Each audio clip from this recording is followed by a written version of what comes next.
inyong lingkod, Kuya JDL, at welcome po sa ating channel. Lingid po sa inyong kaalaman mga abe, na ako po ay Blue Jays fan. Hindi lamang Blue Jays fan, ako rin po ay Toronto Raptors fan dahil I love the city. Dito po ako nakatira. Kaya lamang po, nasabay pa ng kalungkutan ng panahon ngayon, gusto ko lang po maglabas ng aking bugso ng damdamin para maiwan ko na po at makapag-move on po ako. No, last weekend po, meron kaming pagkakataon na makuha ang World Series after 30 years.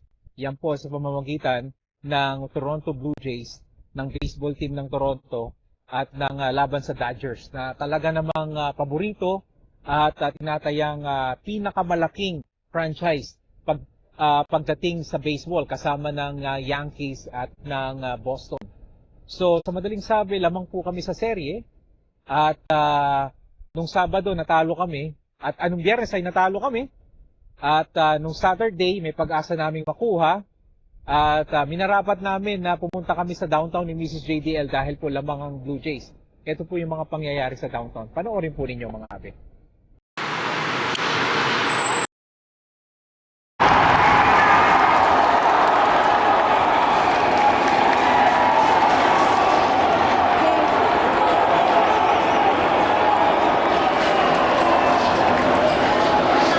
Imagine, nandito kami ngayon sa downtown Toronto to actually watch the Blue Jays at makikigulo kami dito kasi winner take all game 7, winner take all game 7, Dodgers between Blue Jays, 9 inning, all 4, 1 out for sa Blue Jays, nagpalit ng pitcher.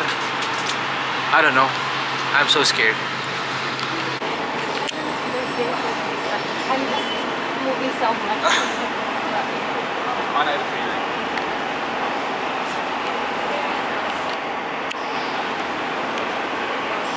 Oh my god.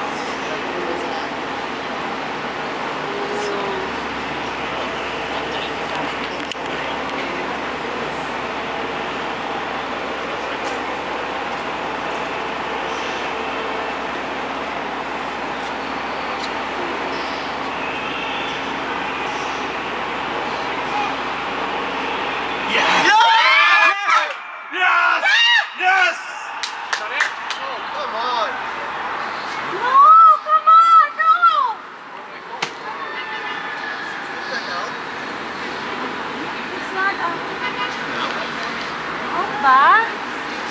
Review. Come on! Oh my god. Ba't nagkakagulo? Ba't ang ingay? Let's go, Kuya! Wala pa yung sirene. Ako nagkakagulo mga abe. Check mo nga. Ha? Nagkakagulo. Hindi ko kayang manood kasi mukhang ako yung malas maingay, umuugong so dito lang ako sa Gedli. Para akong tanga, no? Pero ganun talaga yung reputasyon na ng syudad mo yung naka-stake dito so kailangan mo magsakripisyo. So sa madaling sabi mga abe, natalo kami. At nakakalungkot dahil kala namin magkakaroon kami ng kasiyahan pagdating sa mga susunod na araw. At ito pa, sinabayan pa ng weather ngayong Monday. Pero siguro ganun lang talaga ang buhay. Meron siguro mga bagay na kailangan lang naming matutunan para matanggap yung mga ganitong pagkakataon, no?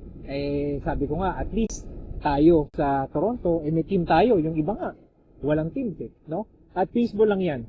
Meron pang mas mahalagang pangyayari sa buhay na kailangan ay maging matatag tayo. At tuloy-tuloy lang ang buhay.